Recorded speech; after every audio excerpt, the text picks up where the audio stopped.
মহতরম দোস্ত বুজুর্গ, আল্লাহ মহান রব্বুল আলমিনের লাখ ও করোড় প্রশংসা যে আল্লাহ আমাদেরকে বিভিন্ন কাজের থেকে ফারিক করাইছে, এমন দিনে মসজিদে আসার তৌফিক দিছে, যেই দিনে ইহতেমামের সহিত গুরুত্ব সহকারে যেই ব্যক্তি মসজিদে আসবে এবং আল্লাহকে খুশি রাজি করার জন্য নামাজ আদায় করবে, নিয়াতকে সহি করবে, ইন্নামাল আমালু বিল নিয়াত, আল্লাহ মহান রব্বুল আলামিন তার আমল নামায় একটা কবুলিয়াত হজের সওয়াব লেখা দেয়। তো এই দিনে আল্লাহ আমাদেরকে মসজিদে আসার তৌফিক দিছে, এটা মহান রব্বুল আলামিনের বহুত বড় একটা নিয়ামত। সেই নিয়ামতের ছোট্ট একটা শুকরিয়া আদায় করি আলহামদুলিল্লাহ। নবীর প্রতি দরুদ ও সালাম পেশ করি সাল্লাল্লাহু আলাইহি ওয়াসাল্লাম। মহতরম দোস্ত ও বুজুর্গ, আজ দুনিয়ার হালত কি? আজ দুনিয়ার মানুষ করতেছে কি? দুনিয়ার মানুষ সিরাতাল জাহিমকে ইহদিনা সিরাতাল মুস্তাকিম ভাইবা নিছে। রাস্তা কিন্তু জাহান্নামের রাস্তা, কিন্তু ভাবছে এটাই জান্নাতি রাস্তা,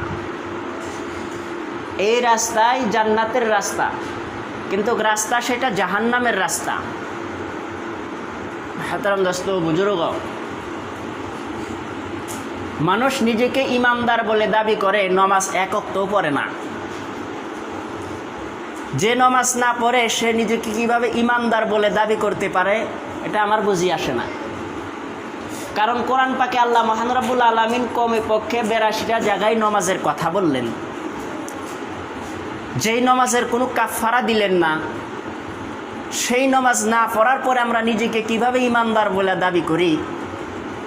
আমাদের মাথার ব্রেন কেমন? দুনিয়াবি সব কিছু বুঝি, আখিরাতের বিষয় কিছুই বুঝি না। কোন জায়গাতে গেলে লাভ, কোন জায়গাতে গেলে ক্ষতি, এই জ্ঞান আমার ভিতরে আছে, কিন্তু আল্লাহর হুকুম না মানলে, নবীর তরিকায় না চললে, মরার পরে কবর যাও হুফুরাতিন মিন হুফুরারিন নার, জাহান্নামের গর্ত হবে। মরার পরে যে বিনি হিসাবে জাহান্নামে দাখিল করানো হবে, সেই চিন্তা আমার ব্রেনটে ঢুকে না। দুনিয়াবি চিন্তা আমার ব্রেনটে ঢুকে। হাতের দোস্ত বুজুর্গ, আফসোস হয়, কিয়ামতের আলামত বড় বড় 75টা আলামত, তার ভিতরে অনেক আলামত চোখের সামনে দেখা যাইতেছে। বাপরে বাপ, মাজার কিভাবে সেজদা করে, নিজেকে ইমানদার বলে দাবি করে। যে দুনিয়া ছাইরা চইলা গেছে, কবরে শয়ন করছে, তার কবরে আবার উঁচা কইরা দিয়া, চাদর দিয়া, ঘর একটা বানাইয়া প্রত্যেক দিনই মোমবাতি আগরবাতি জ্বলায়। চুরুয়া পাকড়া একটা মাজার আছে, কবরের ভিতরে বাতি দিছে। হায় আফসোস, কবরের ভিতরে বাতি দিছে। মহাতরম দোস্ত বুজুর্গ, দুনিয়ার হালত কি? মানুষ কি করতেছে? কত বড় বুর্বক, কত বড় বুর্বক হইলেই কাম করবার পারে। কবরের ভিতরে বাতি দিছে তার দিয়া, সন্ধ্যাবেলা বাতি জ্বলায় দেয়। এরা জানে তো যে যে কাম কইরা গেছে দুনিয়ার ভিতরে, কবরতে বাতি পাবই না, গুতা নাতা ভালো মতে খাবো। অন্ধকার কবর, কবর তো অন্ধকার, বাতি আমরা দুনিয়ার থেকেই দিয়ে দিই। দিছে বাতি দিছে, কবরের ভিতরে বাতি দিয়া, এমন বাতি দিছে, দামি বাতি, ফিউজ জানি হয় না, তার ভিতরে ঢুকাইয়া দিয়ে হেরা বাতি লাগাই দিছে কবরের ভিতরে। কেমন পূর্বক হইলে এই কাম করবার পারে, চিন্তা করে দেখেন। সাধারণ দোস্ত বুজুর্গ, কি হইতেছে দুনিয়ার ভিতরে? মাজার ঘর বানানোর পরে সেই জায়গার ভিতরে, মানে মাজারে যে ব্যক্তি শয়ন অবস্থায় আছে তাকে খোদা বিলে মাইনে নিছে। এরে গলার ভিতরে তাবিজ রাখা, বুখারী শরীফের হাদিস খুলে দেখেন, গলার ভিতরে তাবিজ রাখা মানে তাকে দ্বিতীয় খোদা বিলে মাইনা নেওয়া। গলার ভিতরে তাবিজ রাখাই জায়েজ নাই। শিশু বয়সে যখন বাচ্চা থাকে তখনকার মাসলা ভিন্ন।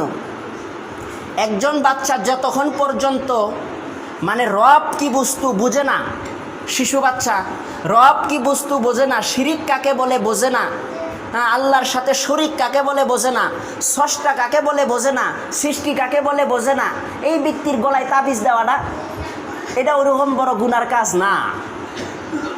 কিন্তু যখন স্রষ্টা এবং সৃষ্টি বোঝে যে সৃষ্টি আমরা, স্রষ্টা একজন আছে, যখন এটা বোঝে আল্লাহ একজন আছে, যখন ধরেন যে 7 বছর যখন হয়ে যায়, তখন কিছুটা জ্ঞান আসে, রব একজন আছে, আল্লাহ একজন আছে, জ্ঞান আসে। তখন এই গলার ভিতরে বাপ মায়েও যদি তাবিজ দেয়, ছেলের গলায় মেয়ের গলায় দ্বিতীয় কথা একজন ঝুলাইয়া দিল, বাপ মায়ে ছেলে মেয়েকে শিরিকের দিকে আহ্বান করলো। তো মাহাতারাম দোস্ত বুজুর্গ, গলায় তাবিজ দিলেই যদি তাকে দ্বিতীয় খোদা বিলা মাইনা নেওয়া হয়, এটা যদি শিরিক হয়, তাও শিরিকে আসগর না, শিরিকে আকবর, সব থেকে বড় শিরিক। আর এই ব্যক্তি কবরকে সেজদা করতেছে, কবরের ভিতরে যায়া দোয়া দুরুদ পড়তেছে, সূরা ফাতিহা পড়তেছে। খালি সূরা ফাতিহা না, কতগুলো মন্ত্র পড়ে, যেগুলা মন্ত্র শিরিক মন্ত্র। আলীর নামে কতগুলা মন্ত্র বানানো আছে, নবীর নামে কতগুলা মন্ত্র বানানো আছে, ওর মাথা খাস, ওর মাথা খাস, তমুকের মাথা খাস, অমুকের মাথা খাস, এরকম কতগুলা মন্ত্র আছে। এই মন্ত্রগুলা মাজারের ভিতরে পড়ে, পয়রা হেরে তার মধ্যে দোয়া করে। আল্লাহ মহান রব্বুল আলামিন কথা দিছে, বান্দা যদি তুমি শিরিক করো, যা চাইবা তাই আমি দিমু, আখেরাতে কিছুই পাইবা না। এই ব্যক্তি কবরের ভিতরে যা হেরা, বাবার মাজারে যা হেরা কইছে, আল্লাহ সন্তান হয় না, বাবার উসিলা কইরা বাবাকে কইছে, বাবা আমার সন্তান হয় না, একটা সন্তান দাও। আল্লাহ তো কথা দিছে, যদি তুমি শিরিক করো, আমার সাথে যদি শরিক করো, আমার সাথে শরিক কইরা তুমি যা চাইবা তাই আমি দিম। এই যে কিছুদিন আগে একজন মানুষ আমাকে কয়, হুজুর একটা কাম তো ভুল কাম করে হাল দিছি। বলে কি কাম? বলে বেড়ার বেমার, এমন বেমারের বেমার, কত করবাস দেখাইছি কাম হয় নাই, কত ডক্টর দেখাইছি কাম হয় নাই, মসজিদে মাদ্রাসায় কত মালশিদ করছি কোনো কাম হয় নাই, মসজিদের ভিতরে কত দান করছি কোনো কাম হয় নাই, লাস্টে শিব মন্দিরে যায় পূজা দিছি, আল্লাহ বেমার ভালো করছে। ভুল তো একটা করে হাল দিছি, মানে বয়ান করার শেষেই কথাটা এসে বলতেছে, শিব মন্দিরে পূজা করছি, আল্লাহ বেমার ভালো করছে। হাতারম দোস্ত বুজুর্গ, আল্লাহ কোরআন পাকে কইছে, যদি আমার সাথে শরিক করো, আমার সাথে শরিক কইরা তুমি যা চাইবা তাই দিয়া দিন। মানুষকে জাদু টনা করার পরে, নবীকে যখন জাদু করছিল এক ইহুদি, নবীকে যখন বান মারছিল এক ইহুদি, তখন আল্লাহ মহান রব্বুল আলামিন সূরা ফালাক, সূরা নাস নাজিল করলেন। সূরা ফালাক, সূরা নাস বান কাদার শ্রেষ্ঠ দোয়া, শ্রেষ্ঠ আয়াত। যত বড় বাণী হোক না কেন, এই আয়াত পয়রা পানি ফুক দিয়ে খাইলে গেলে আল্লাহ বানকে কাইটা দেয়। কিন্তু আপনাকে যদি কেউ, কোনো ব্যক্তি যদি বান মারে, আপনি সূরা নাস, সূরা ফালাক পয়রা পানি পয়রা খাবেন, দেখবেন যে কাম ধীরে ধীরে হইতেছে। আর যখন একটা শিরিক করবেন, দেখবেন যে অল্প টাইমে কাম হয়ে গেছে। ওই যে হাস্তরে কিন্তু এক কথা কয়, সত্যর বিজয় ধীরে ধীরে, মিথ্যার বিজয় আস্তে আস্তে। হাতের দোস্ত বুজুর্গ, সত্যর বিজয় আছেই। শিরিক থেকে আমাদের বিরত থাকা লাগবে, শিরিক থেকে আমাদের বিরত থাকা লাগবে। এই যে নয়ার হাটের উত্তরে তামুকবাড়ি হালকা, ওই সাইডের ভিতরে মাজার 2-3টার মতন মাজার, ওই সাইডের ভিতরে 2-3টার মতন মাজার। বাপরে বাপ, ফকিরের ফকির। একটা গ্রামের নাম হইল ফকির আলীর ঝাড়, গ্রামের নামই ফকির আলীর ঝাড়। তো এই যে 10 দিন যে গেছিলাম, ঈদের টাইমে যে গেলাম আমি, তো যাওয়ার পরে এক মসজিদে পড়লাম। ওই মসজিদে কিছু মানুষ কারণ নবুতের মেহনত করে, তবলিগ করে আর কি, ঠিক কিছুগুলা মানুষ ফকির আছে।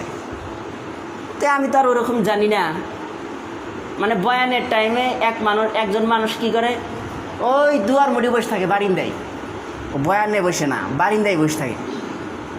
তো এখানে মানে 2 দিন রোগ পড়ছে, শেষ টাইম 2 দিন রোগ পড়ছে। তো মানে রাত আছে, সকালে আমরা আইসা পড়ব।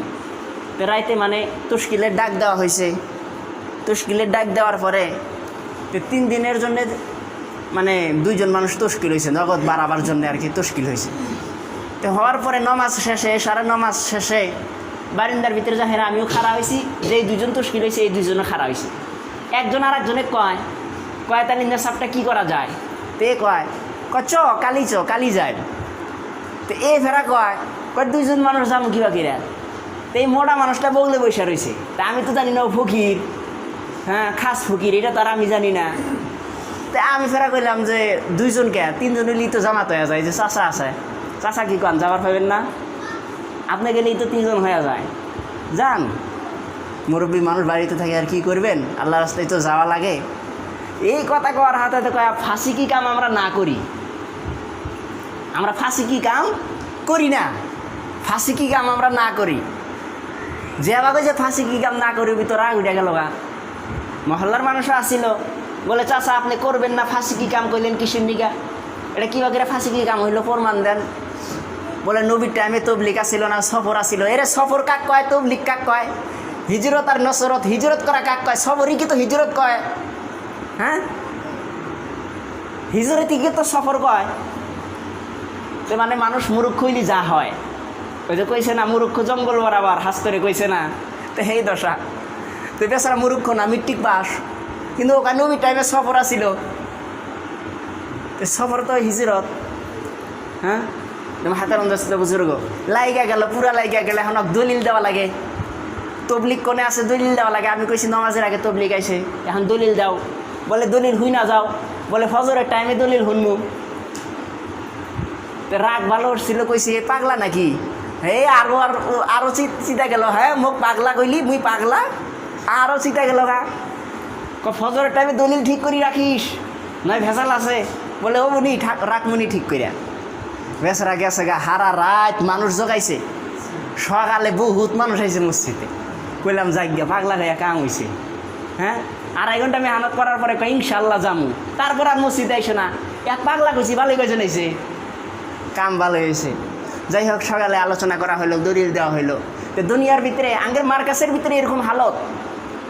ওই মসজিদের পরে আর এক মসজিদে আইছি, এই মসজিদে জামাত চলে যাওয়ার পরে মসজিদ 3 বার করে দেয়। চিন্তা করে দেখেন দুনিয়ার কি হালত।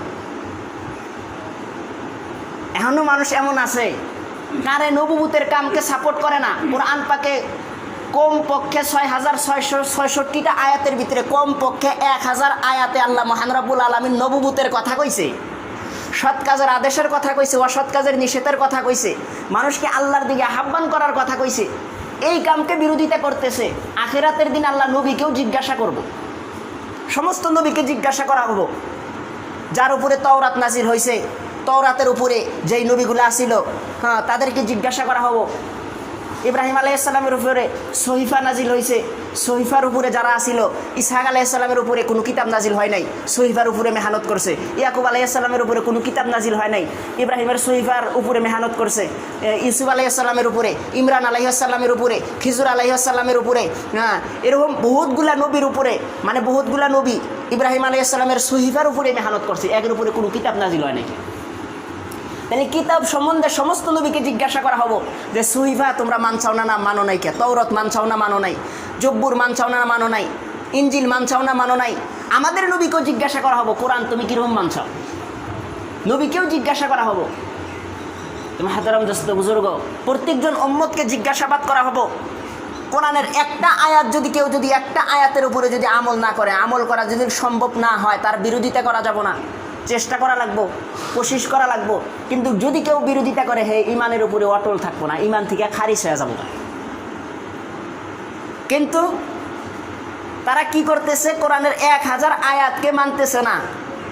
1000 আয়াতকে তো এটা না মানাই হইলো, যেহেতু মসজিদে জামাত আসার পরে, জামাত চইলা যাওয়ার পরে মসজিদ 3 বার করে ধুয়া দেয়। আগে তো জামাত আসবারই দেয় নাই গিয়া, এক জামাতের বিল্ডিং চুরি করে নিছিল, বিল্ডিং চুরি করে নিয়ে বলে ফালাইয়া দিছিল। ওই হালকার মানুষ কারগুজারি হনাইছে আঙ্গরে, চুরি করে নিয়ে ফালাইয়া দেওয়ার পরে গ্রামের ভিতরে মুসিবত আইছিল, বহুত বড় মুসিবত আইছিল।